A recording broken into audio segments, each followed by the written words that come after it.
Assalamualaikum warahmatullahi wabarakatuh. Bersama saya Kang Cipluk. Saya di sini akan bercerita tentang riwayat mungkin teman-teman sudah banyak mendengar, yaitu tentang Ashabul Kahfi. Beberapa pemuda yang tertidur selama 309 tahun lamanya atas kehendak Allah Subhanahu wa taala. Oke, mari kita mulai saja ceritanya seperti apa. Dan ada beberapa mungkin saya akan ceritakan tentang ilustrasi versi saya untuk mengingat kembali kepada teman-teman sebuah kisah yang benar-benar banyak makna di dalam situ. Mari kita mulai, teman-teman.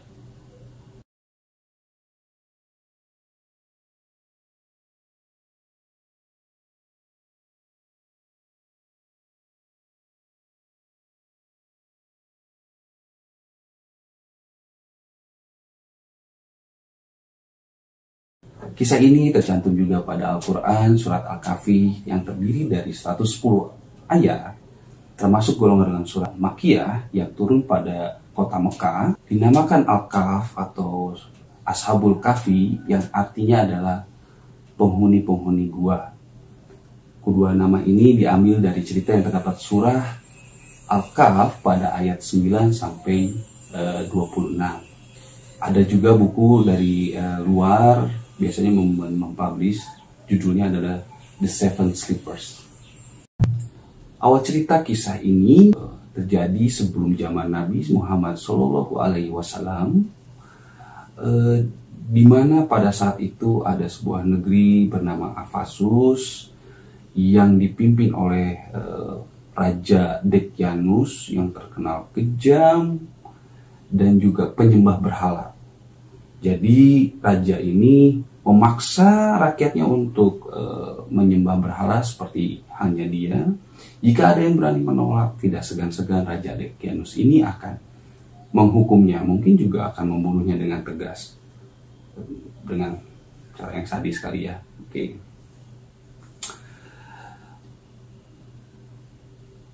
Jadi kurang lebih di negeri itu rakyatnya memang ada yang pro sama Daqyanus, memang sama-sama penyembah berhala, tapi ada juga karena takut, karena hukuman, mereka terpaksa untuk menyembah berhala.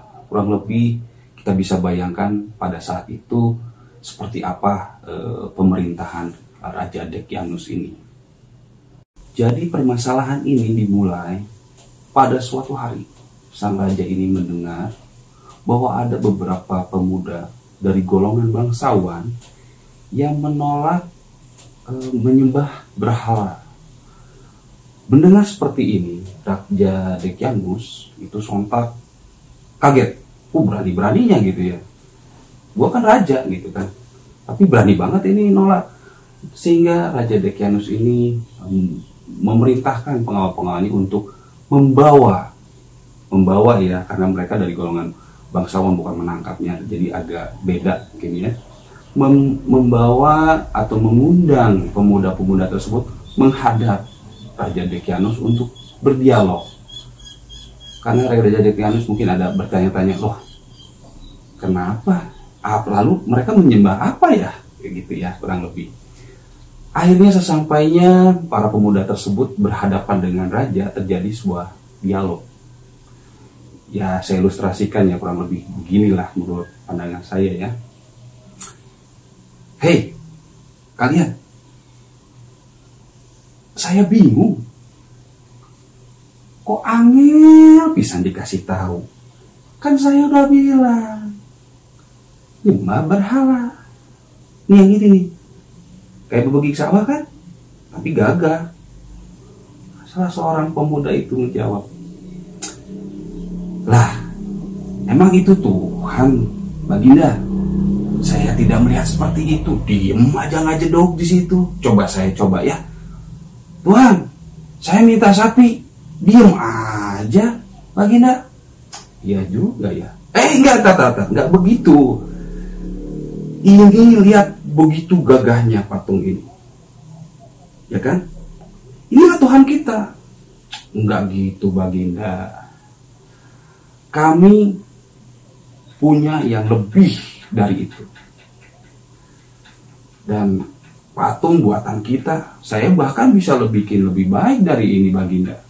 Ya udah, saya bikin lagi. Begitu kata Baginda. Yang lebih baik mungkin dari kamu. Enggak Baginda, bukan gitu mau saya. Kami hanya mau beriman pada satu, the only one, the only God, the real God, Allah Subhanahu Wa Taala. Kami tetap akan beriman. Tidak bisa ada yang bisa menggantikannya. Begitu kurang lebih ya teman-teman. Jadi terjadi perdebatan mengenai patung dengan keimanan dari para pemuda itu. Jadi oh ya, saya lupa, pemuda itu berjumlah 7. Jadi perdebatan masih ya, di situ masih ada perdebatan sehingga Raja Degyanus ini menawarkan sesuatu tentunya yang ada di dunia. Kurang lebih ilustrasinya seperti ini.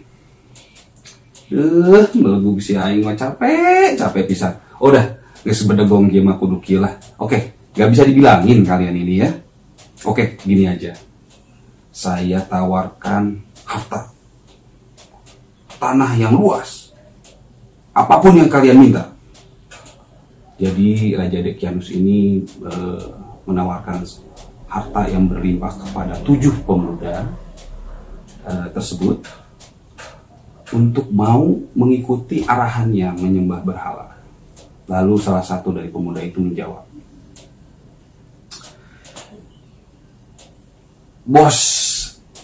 Baginda, kalau nggak salah kita ini dari golongan bangsawan ya Baginda ya. Apa yang Baginda tawarkan sebenarnya kami udah punya ya, tidak tertarik. Tapi di samping itu harta itu bukan sesuatu yang kami cari saat ini. Tapi yang kami cari adalah kebahagiaan yang benar-benar bahagia, yaitu menyembah Tuhan kami, Allah Subhanahu Wa Taala. Maaf Baginda, kami akan menolak itu.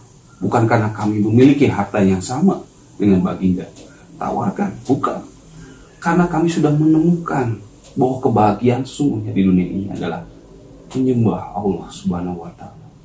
Mohon maaf Baginda, kami akan tetap teguh pada keimanan kami. Mendengar penolakan itu, Baginda pun ya pusing lah, pastilah pusing. Ya udah nggak bisa juga tawarin ini apa yang dia punya di dunia ini, coba tawarkan kepada 7 pemuda itu, tapi ditolak. Akhirnya Baginda karena udah kalah berdebat kali ya, karena memang 7 pemuda ini memang kuat banget ya keimanannya, sehingga Baginda pun menyuruh pemuda itu pulang untuk memikirkannya kembali atas tawaran dari Baginda. Para pemuda itu, ya 7 pemuda itu pulang dan berpikir, tapi bukan berpikir alih-alih tawaran Baginda ya, karena mereka sama sekali tidak tertarik untuk itu.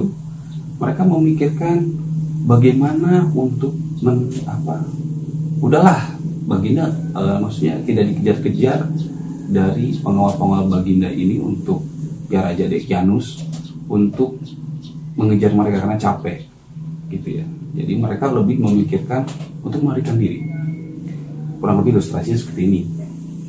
Salah satu dari pemuda berbicara, bro, gimana kalau kita sembunyi aja deh ke gua deh, atau mana, kan situ tuh ada gua tuh.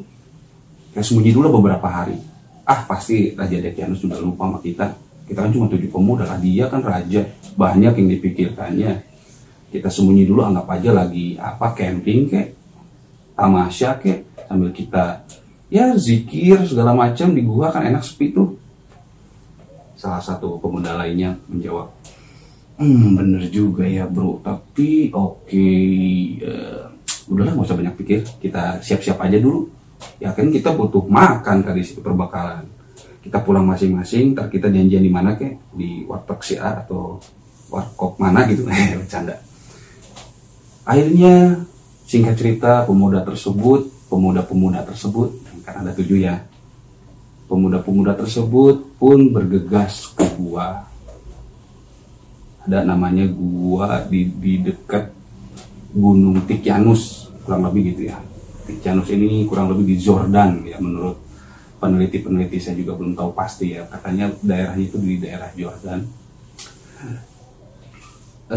saat menuju perjalanan ke gua, 7 pemuda tersebut bertemu dengan pengembala beserta seekor anjing. Binatang seekor, betul ya, bukan seorang. Oke. Di sana mereka ada dialog, kurang lebih ya seperti ini ilustrasinya. Wahai, pengembalanya mungkin agak uzur ya, saya juga nggak tahu.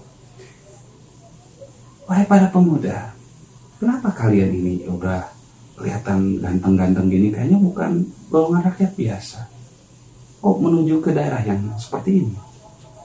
Pemudanya, kita lagi wisata pak. Itu kayaknya gunung belum ada yang reserve. Gunung, gua kali. Iya, gua kan tuh di bawah gunung guanya pak. Belum ada yang reserve kan pak? Bapak yang jaga sini bukan pak? Punten nih pak. Bukan. Lalu mau apa di gua menariknya pemuda? Kami akan ekspor. Bukan. Kami akan berzikir, mempertebal keimanan kami di dalam gua itu, terhindar dari masalah-masalah duniawi, Pak. Oh gitu. Apa yang kisanat ini iman? Akhirnya terjadi dialog, mungkin agak susah saya ilustrasikan, mungkin itu udah tauhid ya, jadi saya belum sampai di situ kali ya. Terjadi dialog sehingga si pengembala ini dan seekor anjing, pengembala ini memahami dan ikut percaya dengan 7 pemuda ini dan ikut ke dalam gua tersebut. Di dalam gua ini mereka berzikir kepada Allah, sehingga mereka juga dialog satu sama lain tentang keimanan, tentang ilmu yang ketahui dan ya kurang lebih seperti itu. Dan di luar sana para pengawal Decianus mencari mereka. Atas kehendak Allah mereka pun ditidurkan, dan istilahnya untuk kejaran-kejaran pengawal-pengawal Decianus ini seperti ditutup oleh Allah Subhanahu wa Ta'ala. Ya Allah. Oke, Allah Maha Besar ya.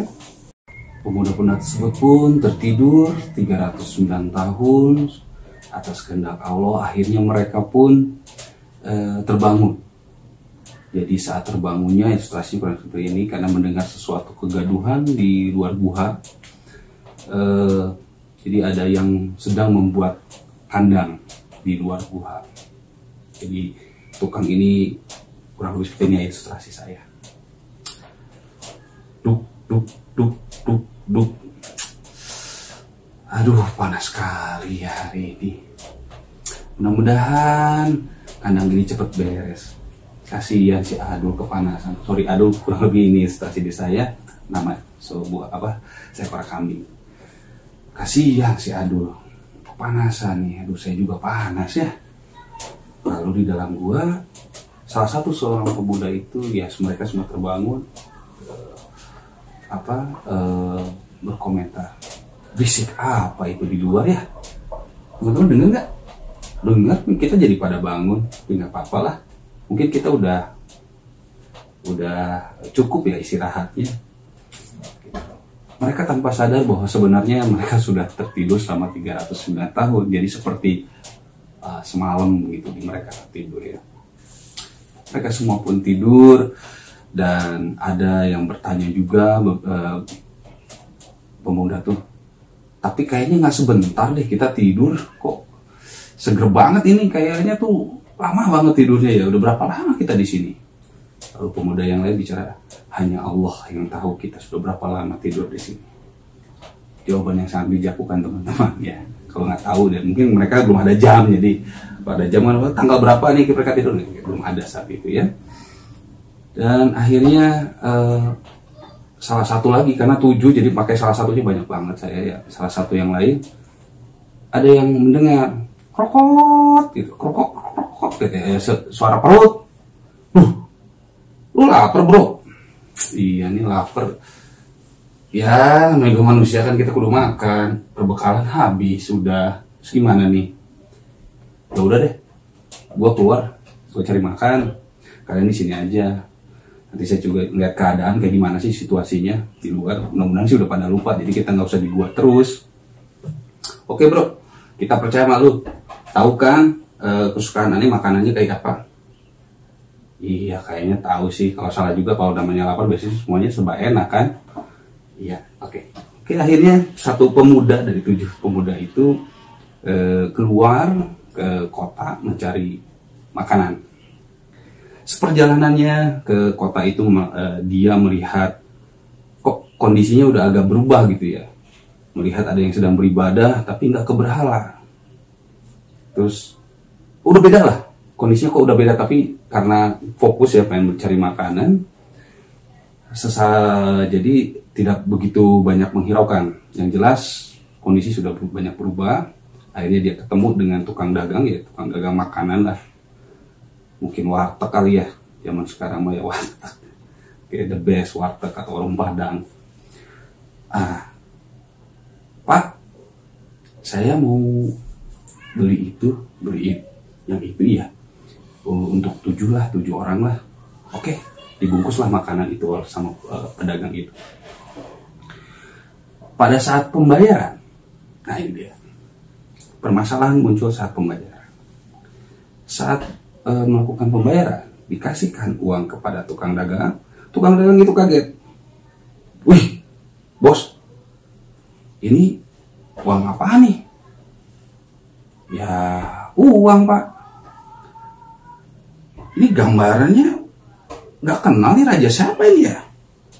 Ente dari negeri mana? Negeri sini pak. Saya lahir di sini, brojol di sini pak. Itu uangnya pak. Kagak, nggak begini. Raja kita nggak begini. Wah ini dari negeri luar nih. Wah kacau nih, ini nggak laku, nggak bisa pak.